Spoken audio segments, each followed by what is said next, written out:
오늘 이 자리 가운데에 하나님의 말씀이 우리의 귀에 들리고 또 마음에 새겨지는 그런 저와 여러분 되시기를 간절히 소망합니다.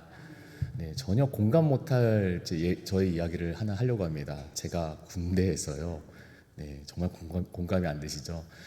군대에서 제가 행군을 하는데요. 많이 들어보셨을 겁니다.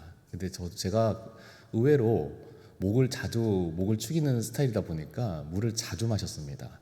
행군을 하다가 물을 너무 많이 마시다 보니까 이제 절반도 안 왔는데 수통에 물이 다 비어버린 겁니다. 나머지는 제가 물 없이 땀을 뻘뻘 흘리면서 가다 보니까 갈증이 너무 심해지는 그런 상황이었습니다. 그러다가 이제 여름이었는데 논두렁에 고여있는 물을 보다가 문득 그런 생각이 들었습니다. 너무 목마르다 보니까 그랬던 것 같아요. 저 물 마시면 정말 좋겠다라고 하는 거죠. 논두렁의 그 흙탕물을 봐도 정말 마시면 정말 좋겠다라는 생각이 들었던 그런 이상한 경험을 했는데, 이유는 간단했습니다. 너무나 목이 말랐기 때문이었죠. 가끔 금식을 하시다가요, 금식에 실패하시면서 마음속에 막 자학하시면서 내 신앙이 이거밖에 안 되나라고 하는 그런 분들이 계세요. 왜냐면요, 금식을 하려고 딱 마음 먹고 하나님 제가 3일 하겠습니다, 하나님 제가 일주일 하겠습니다, 하나님 제가 2주 동안 하겠습니다 이렇게 마음 정했는데 막상 금식 딱 시작함과 동시에 배가 고프신 거예요. 금식하면서 하나님께 기도하면서 집중해야 되는데 기도에 집중하는 것이 아니라 먹을 것만 생각이 나면서 이제 내가 이 금식만 끝나면 이거 먹고 저거 먹고 이거 먹으러 가고 저거 먹으러 가고 하는 것만 생각하다가 금식이 끝났다는 거예요. 자기가 마음에 정해뒀던. 그래서 내 마음에 내 생각에 이 정했던 이 기도의 제목은 온데간데 없이 사라지고 먹을 것에만 집중하는 나의 모습 가운데 내 신앙이 이거밖에 되지 않나라고 하는 것에 대해서 자학하시는 분들의 얘기도 듣게 되었습니다. 그런데요, 목마르면요 그거밖에 생각이 안 납니다. 배고프면요 정말 그거밖에 생각이 안 납니다. 그러다 보니까 나의 신앙과 나의 기도의 그런 열정보다 어쩌면 우리가 나의 배고픔과 목마름에 그것이 우리의 마음과 우리의 모든 것을 채우고 집중하게 만드는 것 같기도 하더라고요. 문득 제가 어느 철학자가 했던 얘기가 떠올랐습니다. 갈망은요 모든 감정을 이긴답니다. 아무리 내가 화가 나도요 배고프면요 화도 잘 안 나요. 아무리 내가 기쁘고 신나도요 목마르면요 좀 덜합니다. 그래서 우리가 그런 말도 있잖아요. 아무리 좋은 곳에 와도요 배고픔부터 먼저 채워야 된다고 해서 금강산도 식후경이라고 하는 말 가운데에 결국은요 내 안에서 아무리 좋은 것이 있어도요, 아무리 좋은 것을 보고 듣는다고 하더라도요 배고프고 목마르면요 아무것도 안 들린다는 거죠. 심지어 우리가 졸리면요 우리가 뭘 하려고 해도 다 필요 없어집니다. 일단 잠부터 자야 되고 일단 먹고 마시는 것부터 해야 된다는 거죠. 왜 그럴까요? 우리 몸에 필요한 것을 채워야 되는 것에 집중하는 이 결핍은요 결국 생존과 연결되어 있기 때문입니다. 우리의 생명이 위태하기 때문에 우리의 몸이요 다른 거 다 하지 말고 이거부터 먼저 하세요, 이거부터 먼저 집중하세요 라고 하는 그러한 몸의 신호를 보내기 때문에 우리는 거기에 우리가 따르게 되는 것이죠. 근데요 어떤 분들은요 이런 몸의 생리적인 결핍에서 채워야 된다고 하는 이 갈망의 신호를 이겨내는 분들이 있어요. 그러다 보니 그리고 자기의 정서적인 결핍을 갈망에 채우려고 하시는 분들이 있습니다. 그러다 보니까 이분들은요 자기의 마음에 채우고자 하는 이 마음을 채우기 위한 그런 일 때문에 때로는 어떤 분들은 잠도 안 자고 먹지도 않고 그렇게 사시는 분들도 계시더라고요. 어떤 분은 성공에 목마르다 보니까요 잠자는 것도 그리고 밥 먹는 것도 이제 걸러가면서 그 일에 집중하시는 분들이 있습니다. 어떤 분은요 자기의 마음 가운데 속상함과 자기의 마음 가운데 심리적인 채움을 위해서 때로는 어떤 분은요 잠도 못 자고 또한 밥도 잘 못 먹는 분들도 계시죠. 근데 그런 분들을 보면요 결국은 갈망이라는 것이 그냥 생리적인 결핍뿐만 아니라 내 마음의 결핍에서도 찾아올 수 있다는 것을 또한 같이 이야기를 합니다. 오늘 이 말씀을 제가 문을 열기 전에 그래서 여기 계신 우리 성도 여러분에게 제가 한번 질문 드리고 싶습니다. 여러분들은요 무엇을 갈망하며 살고 계십니까? 무엇에 목말라 하며 살고 계십니까? 그리고 그 목마름을 채우기 위해서 무엇에 집중하며 살고 계십니까? 저는 오늘 이 말씀을 통해서요, 우리가 무엇을 갈망하고 그리고 우리가 무엇에 집중해야 되는지에 대한 그 말씀을 우리가 함께 보면서 오늘 우리에게 주시는 하나님의 음성을 우리가 들으시는 저와 여러분 되셨으면 좋겠습니다. 먼저 오늘 이 사무엘하 6장의 말씀을 우리가 보면서 6장 초반에 보면요, 다윗이요, 하나님의 궤를 가지고 오기 위한 다윗의 노력들을 볼 수가 있습니다. 먼저 6장 1절의 말씀부터 제가 한번 읽어드리면요, 이렇습니다. 다윗이 이스라엘에서 뽑은 무리 3만 명을 다시 모으고라고 이제 시작을 합니다. 하나님의 궤를 가지고 오기 위해서 이제 준비된 무려 1명도 아니고 3명도 아니고 30명도 아니고 3만 명이나 되는 사람들을 이끌고 와서 하나님의 궤를 모시려고 준비를 하고 있었답니다. 3절의 말씀에 보니까 이렇습니다. 그들이 하나님의 궤를 새 수레에 싣고 산에 있는 아비나답의 집에서 나오는데 라고 되어 있습니다. 수레도요, 그냥 수레도 아니고 새 수레. 차로 하면요, 그냥 차 아니고 아예 새로 뽑은 차를 가지고 이제 하나님의 궤를 모시려고 준비하고 세팅한 거예요. 그리고 5절의 말씀에 보니까 이렇습니다. 다윗과 이스라엘 온 족속은 잣나무로 만든 여러 가지 악기와 수금과 비파와 소고와 양금과 재금으로 여호와 앞에 연주하더라 했습니다. 그냥 수레로 끌고 가는 것이 아니라 그 가는 도중에 하나님을 찬양하기 위해서 온갖 악기, 다시 말하면요, 당시 이스라엘에서 동원할 수 있는 모든 악기들을 다윗은 가지고 와서 이제 하나님을 찬양하면서 예루살렘까지 하나님의 궤를 모셔올 계획을 하고 있었던 거예요. 여기까지만 보면 다윗이 얼마나 꿈만 같겠습니까? 그토록 찾았던 하나님의 궤를 찾았습니다. 그리고 그 궤를 이제는 예루살렘으로 모시려고 합니다. 그러다 보니까 자기 딴은 최선의 준비를 해서 왔습니다. 사람들을 우르르 데려와서 거기서 그들이 하나님을 열심히 찬양하고 그 찬양하는 내내 하나님의 궤를 가지고 오려고 했던 것이죠. 그런데요, 그의 이 최선으로 다했던 이 다윗의 모든 노력이요, 그 결과가 너무나 끔찍한 실패로 끝나버립니다. 궤를 실었던 수레에 소가 날뜁니다. 궤가 넘어질 것 같으니까 우사가 그것을 손으로 하나님의 궤를 만집니다. 그리고 그는 그 자리에서 죽습니다. 앞에 실컷 찬양하다가 갑자기 소가 날뛰고 그리고 궤가 떨어질 것을 잡으려고 이제 사람이 손을 댔는데 사람이 죽어버린 거예요. 그거를 이제 3만 명이 한 번에 보게 됩니다. 그들의 마음이 어떻겠습니까? 너무나 큰 충격과 공포에 빠져버린 거죠.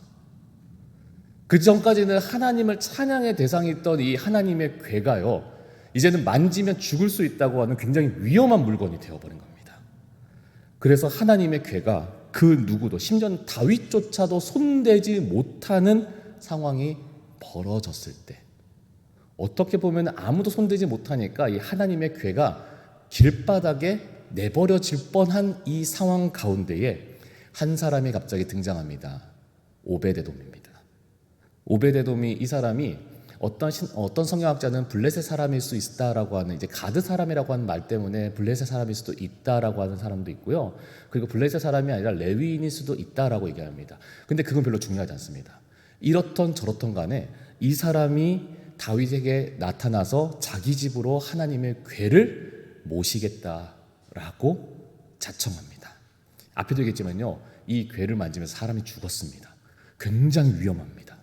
어떻게 보면 잘못 모시다가 자기 가족들도 다 죽지 않을까라고 하는 그런 두려움이 생길 수 있는 그러한 하나님의 궤입니다. 근데 그 궤를 자기의 생명을 걸고, 아니요, 자기 집안의 생명을 걸고 자기 집에 두는 그런 헌신과 결단을 오베데돔은 하게 됩니다.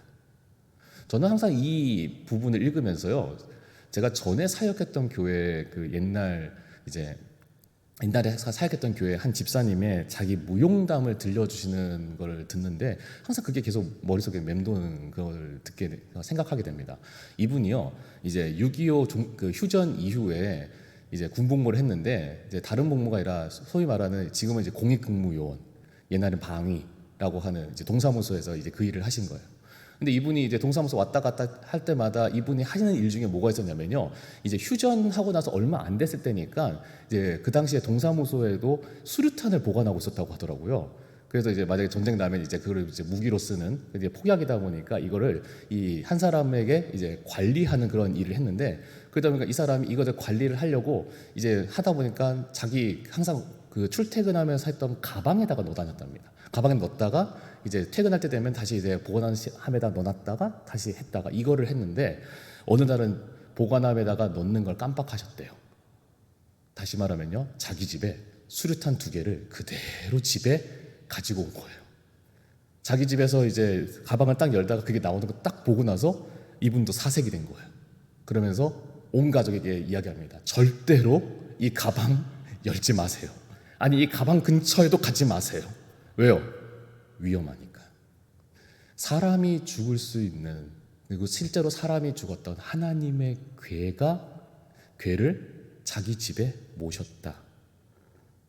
근데 잘못 섬기면 죽을 수 있는 그 두려움 가운데요, 오베데돔은요 그 두려움을 무릅쓰고 하나님을 섬깁니다. 그리고요, 말씀은 이렇게 오베데돔에게 이런 일이 있었다는 것으로 정리를 하는데요, 그것이 11절입니다. 11절 하반절에 이렇게 나옵니다. 여호와께서 오베데돔과 그의 온 집에 복을 주시니라. 두려움을 무릅쓰고 하나님의 괴를 섬겼던 오벳에돔에게 하나님이 복을 주셨다라고 이야기를 합니다. 여기서 이 복이라고 하는 단어가요, 좀 눈여겨보게 됩니다. 바라크라고 하는 단어인데요, 기본적인 의미는 축복하다라고 하는 뜻을 가지고 있는데 다른 의미를 함께 포함하고 있습니다. 무릎을 꿇다라는 뜻입니다.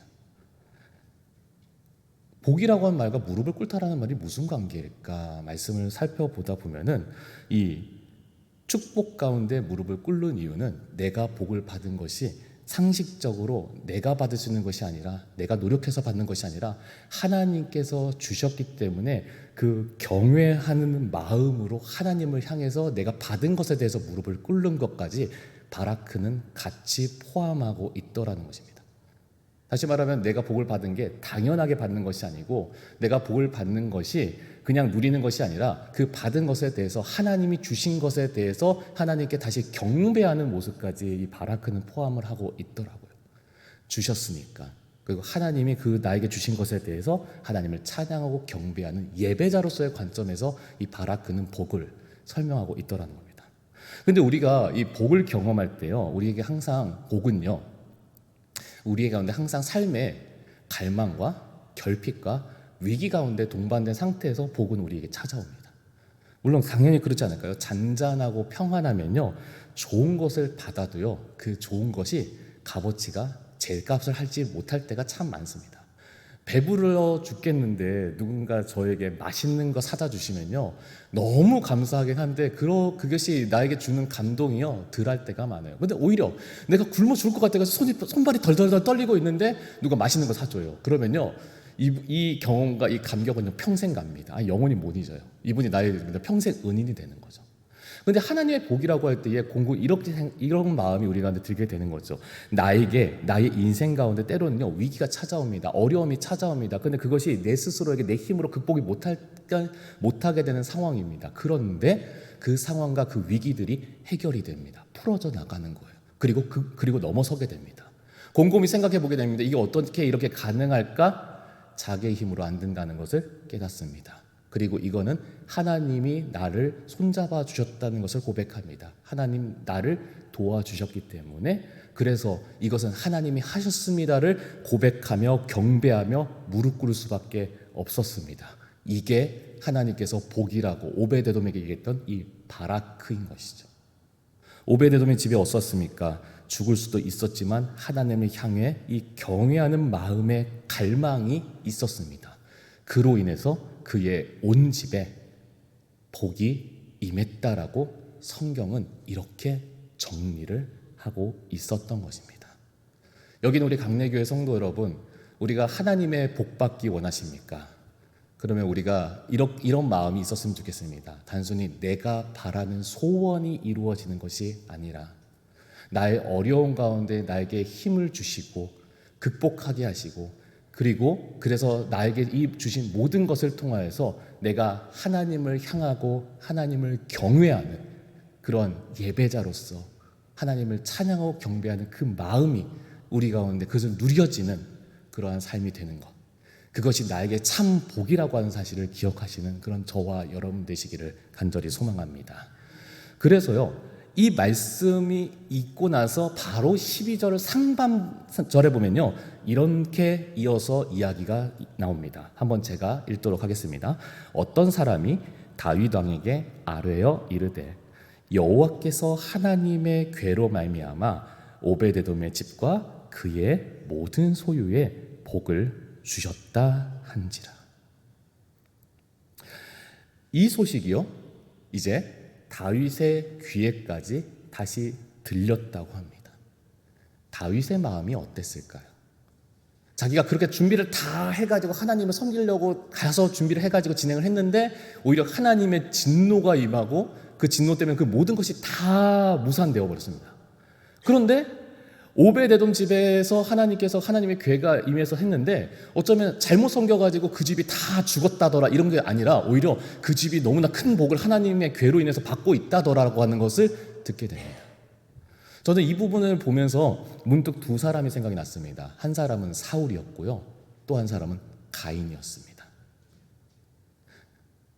사울은요, 자신이 이기지 못한 골리앗을 다윗이 이기고 나서, 그리고 사울은 천천히요 다윗은 만만이라고 하는 그 소리를 듣고 나서 그는 다윗을 주목합니다. 그의 열등감과 시기 질투 때문에요, 그가 죽을 때까지 다윗을 쫓아다녔습니다.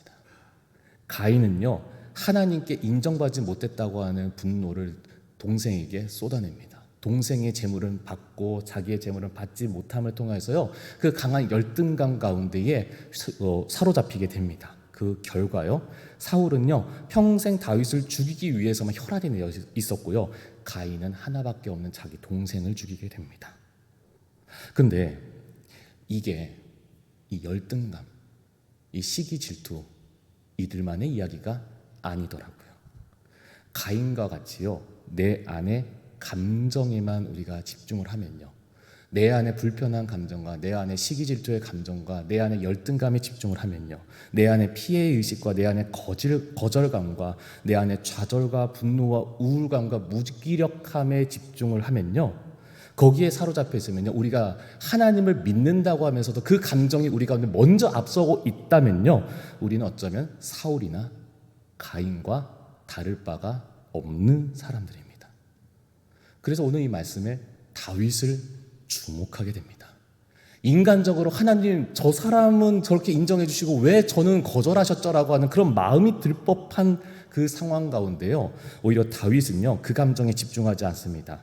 자신을 거부하시고 오베데돔에게만 복을 주시는 이 하나님을 원망하지 않습니다. 그러다 보니까 그는요, 하나님께서 뭘 원하시는지를 제대로 볼 수 있었던 것 같습니다. 이 말씀에서요, 어떤 사람이 하나님이 직접 말씀하신 게 아닙니다.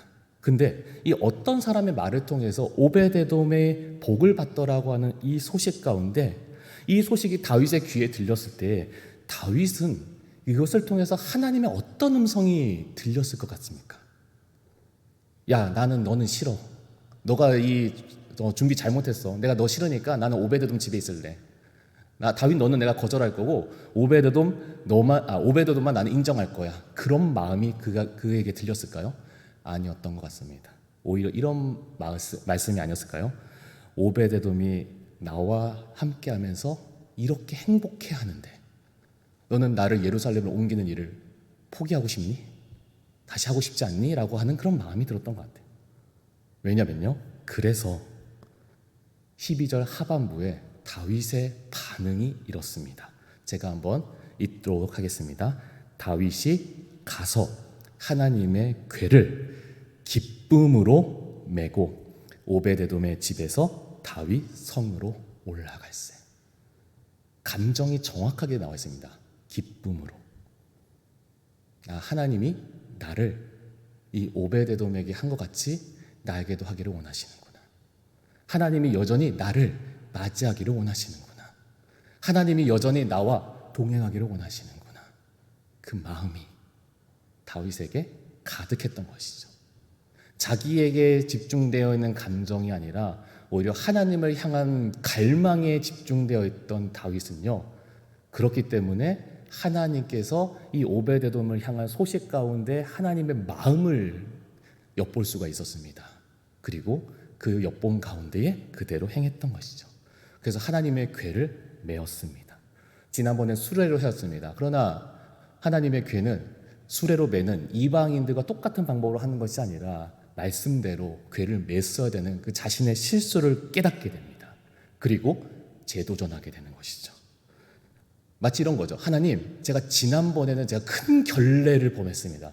제가 너무 큰 실수를 했더라고요. 하나님이 진노하실 법했습니다. 근데요, 이젠 다를 거예요.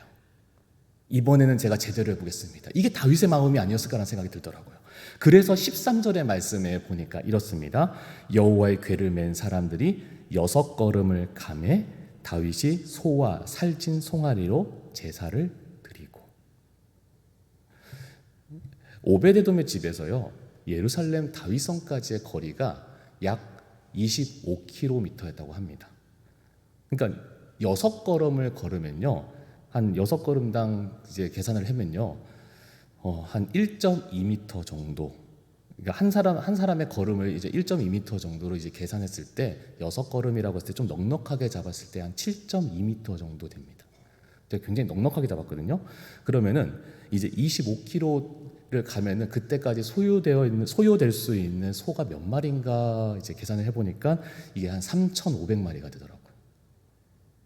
350마리로도 제사를 지내도 어마어마하게 드렸다 할 텐데 3,500마리로 제사를 지냈다라고 할 때에 이 막대한 이 제사 제물이 드려지는 것이 어떻게 보면 굉장히 큰 낭비라고 여겨질 수도 있을 것 같습니다. 그런데요, 여기에 여러 가지 신학적인 의미와 그 해석들을 넘어서서 왜 다윗은 이렇게까지 했는가라고 할 때에 말씀을 통해서 우리는 이것이 느껴지는 것 같습니다. 다윗은 갈망했던 거예요. 하나님께 인정받기 위한 갈망이요. 다윗은요, 하나님, 저도 오베데돔처럼 하나님께 인정받고 복받고 싶습니다라고 하는 그 갈망에 집중했던 것이죠. 그러니 다른 어떤 것이 다 중요하지 않았던 것입니다. 하나님을 향해 자신이 그릴 수 있는 최고의 방법으로 섬기면서 예루살렘으로 하나님과 동행하고 싶었던 그 마음이 이 말씀 가운데, 이 다윗의 모습 가운데 볼 수가 있었던 것이죠. 그래서 14절의 말씀에 이렇게 다윗의 모습을 설명합니다. 다윗이 여호와 앞에서 힘을 다하여 춤을 추는데 그때에 다윗이 배 에봇을 입었더라. 다윗은 자신에게 집중하지 않았습니다. 오직 하나님께만 집중했습니다. 하나님 섬기는 일에만 집중했습니다. 하나님 섬기는 일에만 최선을 다해서 하나님께 인정받으려고 했어요. 그래서 하나님께 인정받으려고 했던 그 갈망과 그 마음에 온전히 집중할 때 하나님께서 그의 마음 가운데 주셨던 마음이 뭐였냐면 기쁨이었다는 거예요. 그리고 그 기쁨 가운데 다윗이 했던 행동이 뭐냐? 춤췄다라고 설명합니다. 그럼 기뻐서 춤춘다. 여기 계신 우리 성도 여러분, 살면서 기뻐서 춤춘 적이 몇 번이나 되세요? 근데 기뻐서 춤출 때는요, 우리가 조금 기뻐가지고는 춤 잘 안 춰집니다. 그렇지 않으세요? 이게 너무 기쁘니까 이제 마음에서 그리고 목소리에서 내 감정에서 이게 통제가 안 되기 때문에 몸으로라도 이제 그것을 표현해야 되고 행동에서 그 기쁨을 나타내고 싶은 그 마음이 충만해지니까 나오는 게 춤추는 거예요. 근데요, 다윗이 춤췄습니다. 기쁨 가운데 춤췄습니다. 하나님을 향한 그 갈망에 집중하니까요, 하나님이 그 가운데 강하게 임하셨고 그 강한 마음 가운데 다윗은 춤췄습니다. 놀라운 건 뭔지 아세요? 다윗은요, 왕이었습니다. 당시에 춤이라는 거는 아이나 여자가 할 법한 일이었습니다. 그런데 다윗은 그게 중요하지 않았습니다. 하나님이 그 마음 가운데 강하게 임한 그 충만한 기쁨을 다윗은 춤추는 걸로 표현했습니다. 그래서 이렇게 나옵니다. 온 힘을 다해서 춤췄다더라. 온 힘을 다해서 춤을 췄답니다. 그 정도로 다윗의 마음이 기뻤던 것이죠. 무엇 때문에요? 하나님과의 연합함 때문에요. 하나님과의 동행함 때문에요. 시편 63편 1절의 말씀을 저희가 같이 한번 읽었으면 좋겠는데요. 네, 시편 63편 1절입니다.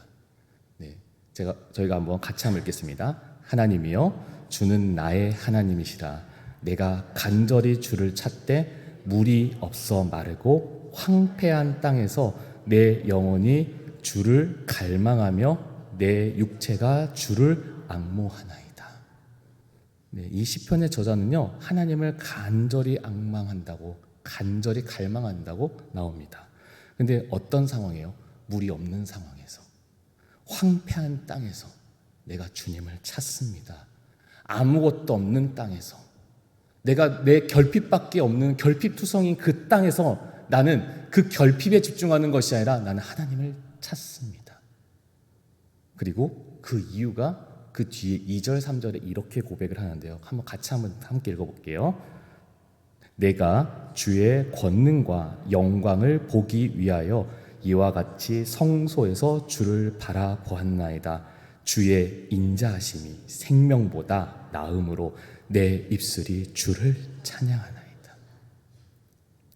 네, 주의 권능과 영광을 바라볼 때에 주의 인자하심이 내 평생의 생명보다 낫기 때문에 내가 주님을 갈망합니다라고 고백을 합니다. 우리가 왜 나에게 집중할까요? 우리가 왜 나의 감정에 집중할까요? 왜 나의 결핍에 집중할까요? 앞에 말씀에서 시작하기 전에 제가 설명드렸지만요, 이유는 간단합니다. 내가 죽을 것 같거든요. 나에게 부족한 것이 채워지지 않는 것 때문에 내가 죽을 것 같거든요. 나의 감정이 충족되지 않은 것 때문에 내가 정말로 그 감정의 아픔 때문에 죽을 것 같거든요. 그게 우리의 모습이잖아요. 그런데요, 다윗도 그렇고 이 시편의 저자도요, 똑같은 얘기를 합니다. 뭐요? 내 감정에 집중하는 것 더 유익한 게 있는데 그게 뭐냐? 바로 하나님을 갈망하는 겁니다. 내가 내 스스로의 내 부족함과 내 연약함을 채우는 것보다 더 중요한 게 뭐냐? 바로 하나님께 집중하는 거라는 거예요. 그래서 다윗은요, 이 모든 상황 가운데 하나님께만 집중하고 하나님만 바라보는 것을 볼 수가 있어요. 그래서 이 사무엘서를 읽으면 읽을수록요, 이 내용 가운데 우리는 한 가지 사실을 주목하게 됩니다. 왜 하나님이 다윗을 사랑할 수밖에 없었는지를요. 하나님이 다윗을 사랑할 수밖에 없는 이유가 이 사무엘서를 읽어보면서 계속해서 주목하게 됩니다. 여기는 우리 강내교회 성도 여러분, 우리도 오늘 이 다윗과 같은 마음의 삶이 되셨으면 좋겠습니다. 내가 내 모든 감정을 다 누르고 하나님만 갈망하는 그러한 삶을 살아가시는 저와 여러분 되셨으면 좋겠습니다.